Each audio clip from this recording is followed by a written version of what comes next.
Հետախույզի օրագիրն է գործարար Ալիքի եթերում, բաժանորդագրվեք գործարար Ալիքի YouTube-յան, Facebook-յան, Instagram-յան, Telegram-յան բոլոր թվային հարթակներին, նաև իհարկե լրատվական ռադիոյի YouTube-յան Ալիքին, որովհետև եթե մեզ դիտում եք, ապա ամենայն հավանականությամբ լրատվական ռադիոյի YouTube-յան Ալիքում եք,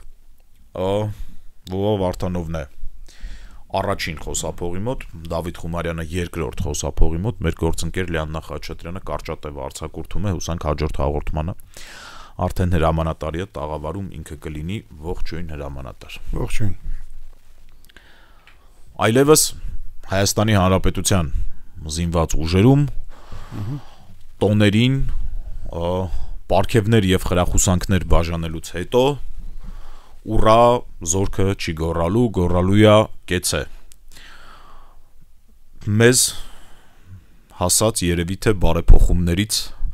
ամենակարևորագույնը այո ամենակարևորագույն ու ամենաակներևը շտաբային եւ հրամանատարական կազմի շարային պատրաստությունով բան հանձնելը քննություն հանձնելուց հետո սա իհարկե ավելի կարևոր է կեցեն բայց բանը նույնիսկ բանա մտքովս անցնում լավ ենթադրենք շատ կարևոր է բայց կարար չէ լիներ մի հատ հայտնի երգ կա YouTube-ում ֆրֆռում առոլիկը որտեղ Աֆոյի հետ բանը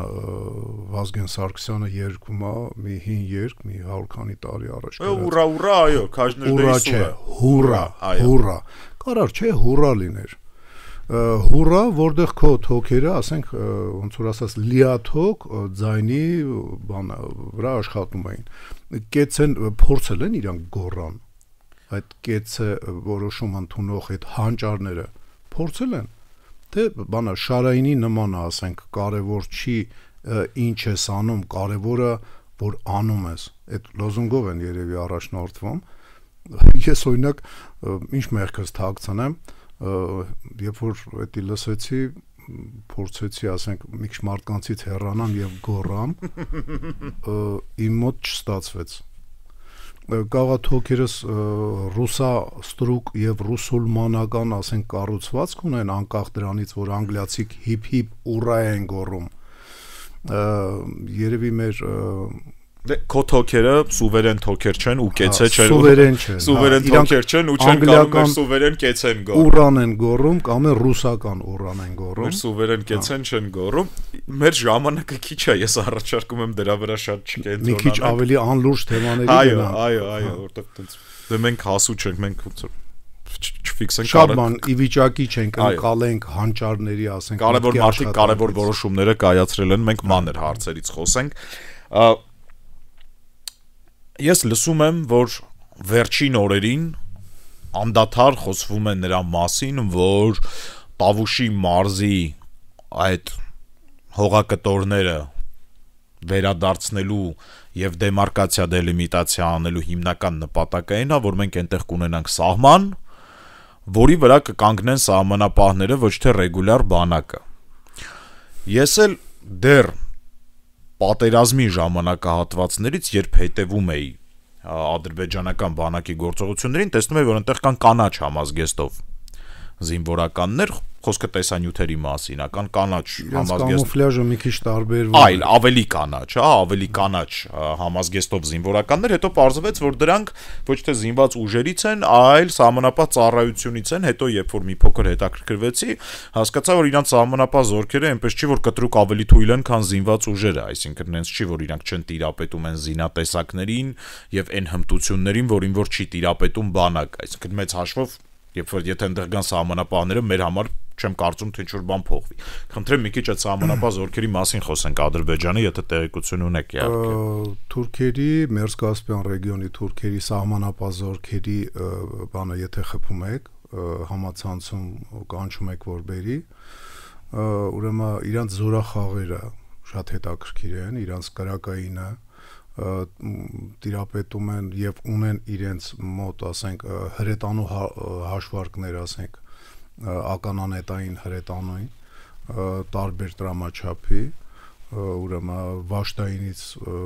գումարտակային եւ ասենք 120 մմ ոնց որ ունեց մի ռոլիկի մեջ աշկով տեսել եմ, բայց չեն կրակե դրանով։ Հիմա կարող է զինվորական պոլիգոնային եկե 82 կրակելու եւ 120-ի ֆոնի վրա, ասենք, կադրեր կային, բայց համենայն դեպս 82-ն էլ լուրջ զենք է, 82 մմ-անոցը, ինքը գումարտակային ականանետ է, դրանք սահմանապահ զորքերում ոչ միայն օգտագործելու ունակություններ են զարգացնում, այլ նաև շտատով ամրագրված են այդ ականանետները։ Բացի դրանից սահմանապահների ուրեմն ռոլիկներ եմ տեսել, որ դե AGS 17-ն կամ այդ ավելի AGS-ի մոդիֆիկացված տարբերակն են կրակում, դա արդեն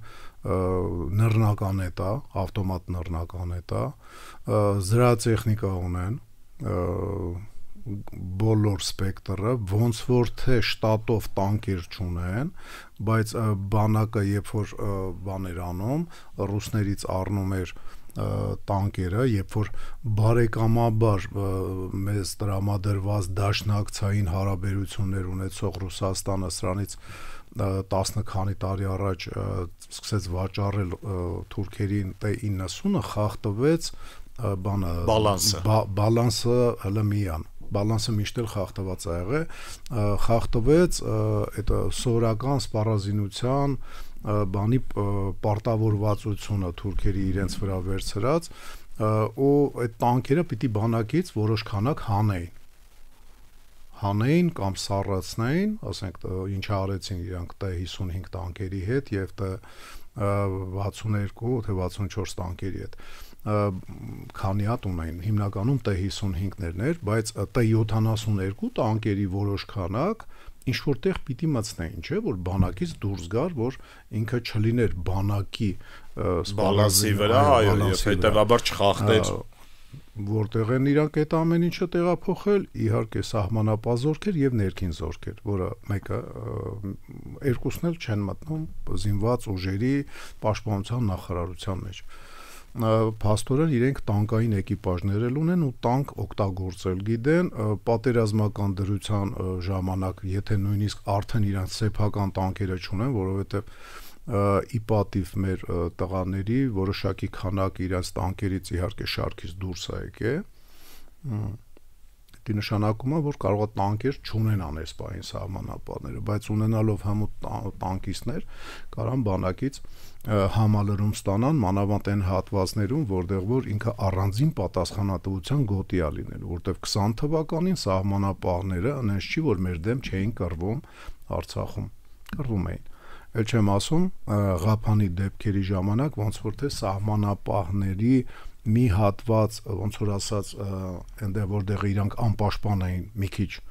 դիրքային առավելություն չունեին եւ հիմնական գրոհելու ուղղությունը չէր, այնտեղ սահմանապահները չոտքի կայնացեին, ասում էին նեյտրալիտետ գարդաշ, նեյտրալիտետ մենք սահմանապահներ,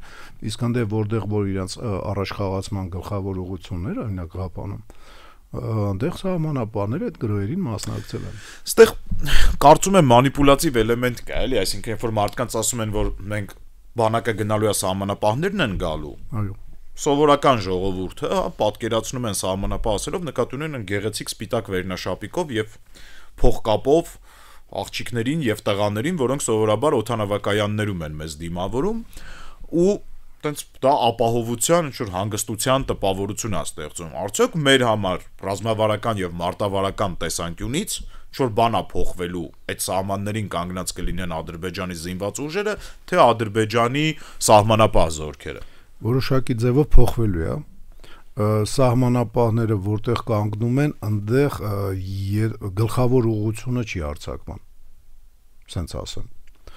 Կարա ձախ կամ աջ ֆլանգով սահմանապահների մի քիչ նաև սահմանապահներին ներառելով գլխավոր ուղղությունը լինի, բայց որտեղ սահմանապահները կանգնում են, հիմնականում դա չի, այդ կողմից չեն խփում, որովհետև այդտեղ զորքերի կուտակումները պերեսմենկի տակ էլ չես կարա թաքցնես։ Իսկ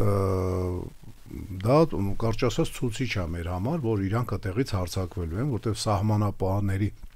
ուղեկալների թիվը մի քիչ ավելի քիչ է, քան դիրքապահներինը, հիմնական ուղղությունը տեղից չի լինում։ Դա որոշակի փոխվում է, զրահատեխնիկայի որոշակի պակաս կա, հրետանին իրանց հետևը, եթե ասենք ֆրոնտը մեծ է, սահմանապահների, հրետանին իր հետևը բերել կայացնելը արդեն ցուցիչ է, արդեն որ ագրեսիա է սկսում։ Կարճ ասած փոփոխություններ կան իհարկե, բայց արխայնանալ պետք չի, որովհետև իրենց սահմանապահ զորքերը իրենց հետևակից լավն են, հատուկ զորքերից, ասենք ընդ լեռնահրաձգային զորքեր, ականջի են մարդկանց, որ 20 տարի ասում եմ, ասենք բանը պետքա ստամոքսը փչանախոցից ասենք հիվանդանոց ընկնեն այն դրանք ումը 10 տարիա ցույց եմ տալի որ լեռնահրաձգային ասենք զորքերը պետք են այդ թուրքերը այդ պետքը օգտագործեցին եւ լեռնահրաձգային զորքերով գրավեցին Շուշին 20 թվականին պետք չի խոցից մանան, բայց այդ խոցից թող տանջվեն էլի, ինչքան ես եմ տանջվել իրենց անհասկացողության պատճառով։ Ուրեմն այդ հատուկ զորքերը մի քիչ կարողա չէ ավելի լավն են, որովհետև իրենք հիմնականում մարզվում են, սահմանապահը զգալի մասը ժամանակի մարզվում է։ Հիմնականում մարզվում են այդ տարբեր սպեցնազներ, յաշմաներ, կոմանդո, լեռնահրաձգային, չունի պատասխանատվության գոտի, որտեղ ինքը պետք է դիրքապահություն անի։ Դա նաև այսինքն իր ծառայությունը, եթե գործողությունների չի, մարզումների է, իսկ մեծ մասամբ հատուկ նշանակության զորքերը գործողությունների չեն։ Սահմանապահներինը շատ նոսր են իրենք կանգնում, բայց դիրքապահից մի փոքր են քանակով քիչ այդ հատվածում։ Դրա համար իրանք պարապելու հնարավորություն ավելի շատ են ունենում, քան սովորական դիրքապահ զորքերը։ Ու իրանց մարզվածությունը, իրանց պարապածությունը, իրար մեջ ստորաբաժանումների աշխատելը շատ ավելի գրագետական ցամաքային զորքերը, ասենք սովորական հետևակը, բայց մի քիչ զիջում է սպեցնազներին տարբեր կարգի։ Ու հեչելը տենց ուրախանալու չի, երբ որ դիրքապահներին հանում են ու մեր զորքի դեմը կանգնացնում են սահմանապահներին ու մենք դրան ընդառաջ գնալով մեր սահմանապահներին են կայացնում, որովհետև մեր սահմանապահները դիրքապահներից ավելի թույլ զենք ու հրազեն ունենալով որոշակիորեն զիջում են թուրքական սահմանապահներին համ պարապածությունով, համ հզորությունով։ Դրա մասին է ուզում խոսենք ամենայն հարգանքով ԱԱՑ-ի զորքերի վերաբերյալ, որովհետև մեզ մոտ դրանք ԱԱՑ-ի զորքերն են, ԱԱՑ-ի կազմում են, բայց մենք միշտ մեր մոտ սահմանապահ զորքերը շատ փոքր հատված են պահել ու իրանք պահել են անվտանգ հատվածներ, այսինքն ինչքանով որ ես եմ հասկանում, մեր սահմանապահ զորքերը հայ-վրացական սահմանին են եւ հայ-պարսկական սահմանին են ռուսների հետ համատեղ։ Ոչ միայն հիմա արդեն։ Ոչ միայն։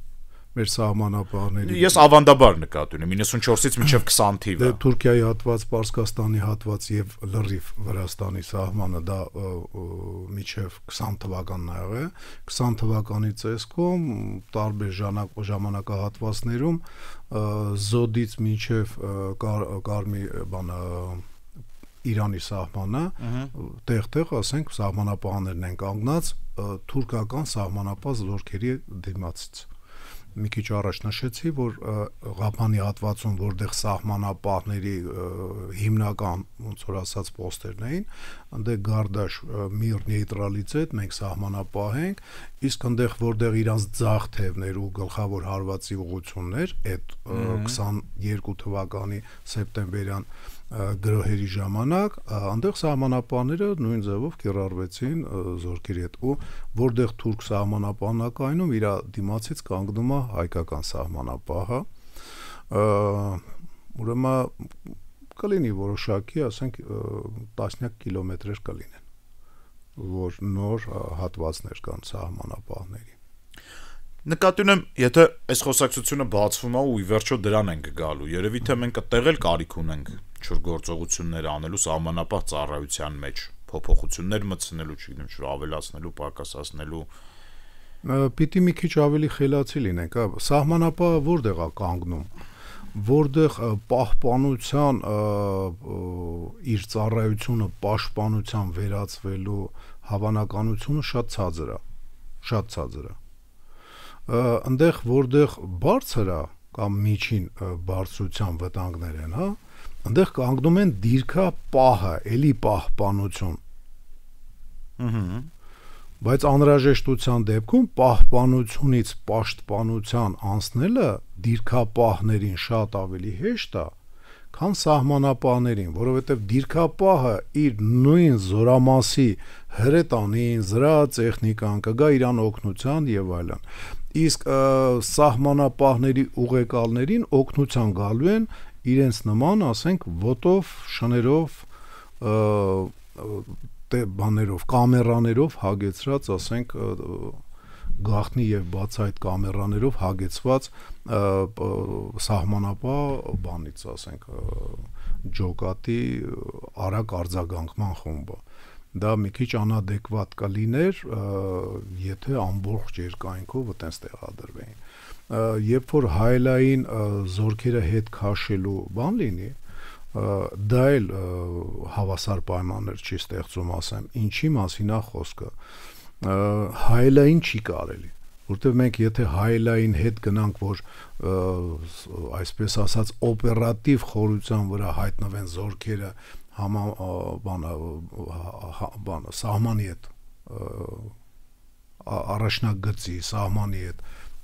համեմատ, որ օպերատիվ խորության վրա լինեն, դու խոսքի հետ քաշվելությունիկի Նախճիվանյան հատվածից կհայտնվես Կովսականում կամ Սանասարում կամ Բերձորում ու համապատասխան, եթե այն կողմից հետ քաշվես, կհայտնվես Նախիջևանում, դա աբսուրդ է։ Իսկ բանը էլ չեմ ասում, թուրքերի բանը դեպի սահման ճանապարհներ կան, մենք գրեթե չունենք դեպի սահման ճանապարհներ։ Մեր մոտ ճանապարհները հիմնականում, ասենք, 3 ուղղություն է։ 3 ճանապարհ է, մեկը տեղովն է, մեկը բանով Կորնիձորից հետո Իշխանաձորով, որ Երկաթի կամուրջով անցնում ես եւ դրանից ավելի հարավ բանով Ղափանից անմիջապես Կովսական մտնելու ճանապարհն է։ Իսկ իրենց ճանապարհները բազմաթիվ են, որ գալիս են ոչ թե դեպի Հայաստան, այլ դեպի գյուղակները, որոնք տուպիկով են ավարտվում։ Բայց այդ տուպիկից արդեն հետևակը կարա գրոհերի մասնակցի, կարճ ասած ինքը շատ արագ կարա գա առաջնագծում հայտնվի մեծ թվով, դու չես կարողանալ, որպեսզի այդպես չլինի, դու սահմանապահների արագ արձագանքման խմբերի համար եւ զորքերի համար, եթե պահպանությունը վերածվում է պաշտպանության, պիտի բազմաթիվ ճանապարհներ դեպի գյուղ, կողքյա 2 հատ դեպի արոտավայրեր, մյուսը դեպի գյուղ, կողքը դեպի արոտավայր եւ դաշտ, մյուսը դեպի գյուղ, կողքի դաշտերն ու այգիները, ու այտենց, որ թուրքերի հետ գոնե իր դիմաց,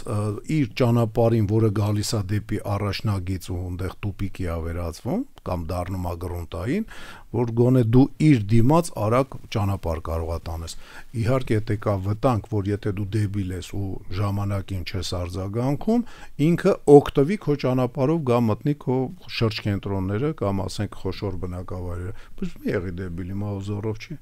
Մի եղի դեբիլ, համապատասխան, ասենք, համակարգեր ունեցի ու արագ արձագանքի վտանգներին, որոնք որ ասենք այսօրով բացահայտ երևացող են, էլի ճիշտն ասած, այնքան դժվար է զորքերը առաջնագից մոտիկացնել առանց տեսնելու։ Մանավանդ հիմա տարբեր երկրներ մեզ օդային պաչիկներ են անում, այն դեպքում, որ դու հաշվի առնելով ինչ գլոբալ խնդիր է լուծվում, կարաս հարյուրապատիկ ավել գումարներ ուզես ու պաչիկները ոչ թե օդային լինի, այլ քո բոլոր 4 թուշն էլ պաչեն, էլի ասենք։ Այնքան կարևոր հիմա դու գործառույթի մեջ ես ներգրավվում տարբեր երկրների կողմից։ Ռուսն էլ կարա քո 4 թուշը պաչի, ասենք, որ այդ որոշ բաներ տեղի չունենա, ֆրանսիացին էլ կարա պաչի, ասենք, որպեսի որոշ բաներ տեղի ունենա, Իրանն էլ կարա պաչի, որ մի բան տեղի ունենա, մի բան չէ։ Կարճ ասած, մենք բավականին թանկանոց խնձոր ենք, էլի, վերևից ընկած։ Այսօր գոնե 4 հոգու համար Իրան, Թուրքիա, Ռուսաստան, Ֆրանսիա։ Իհարկե ամեն մեկը այդ խնձորը իր ձևով է պատկերացնում օգտագործելու, մենք էլ եթե օգտագործվելու ունակ ենք եւ ցանկություն ունենք, պիտի մի քիչ թանկ վաճառվենք, էլի, այդ խնձորը պալիրովկա անենք, վրան ոսկ կսենք, ասենք պարաֆինի բանից բնական ավելի մեղրա մոմից սարքած սառնարան դնենք, որ գարնանը թանկ ծախենք, հասկանում եք,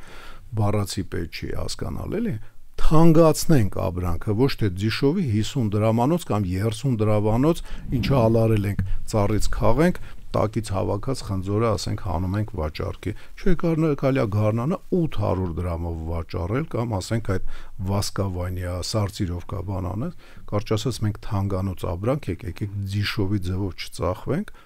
ընդ դեպքում ամեն ինչ տոշնիկ է։ Հրամանատար 20-րդ րոպեն անցել ենք հաղորդման, առաջարկում եմ վերջում մի թեմա քննարկենք, որից սկսեցինք։ Մենք իհարկե սկսեցինք կեցեից եւ ուռայից, բայց այդտեղ խոսվում էր նաեւ կանոնագրքի, որը ավելի լայն զանգվածներին հայտնի է որպես ուստավ, դրա փոփոխությունից ասում էին, որ մեր ուստավը վերցրած է սովետական ուստավից, սովետականը ցարականից, ցարականն էլ պրուսականից եւ մենք օգտվում ենք պրուսական Ֆրիդրիխ II ուստավներից կամ Պետրոս առաջինի եւ այլն։ Խորհրդային եւ հետխորհրդային բանակներում մի արտահայտություն էլ կա ուստավ պրապիսն կռովիու, որ այսինքն ամեն ինչը դրա հետևը ինչ որ փորձ կա մարտական փորձով է, ասենք միշտ անցել ու ցանկացած ուստավ ինչ որ լուրջ պատերազմներից հետո փոփոխությունների է ենթարկվում, մեկ էլ երբ որ քաղաքական լուրջ կուրս է փոխվում, այդ վաղտել էլի, ասենք խոսքի Պետրոս 3-րդն էր, թե Պավել առաջինն էր, որ կտրուկ կուրս փոխելուց ինչ որ ուստավներ սկսեց գրել, արտիկուլներ, այսպես ասած, մենք էլ կտրուկ բան փոխեցինք, չէ, մեր մոտ սովետից առանձնացանք եւ մեր մոտ ուստավ գրվեց, դա նորմալ երևույթ է, ասեմ։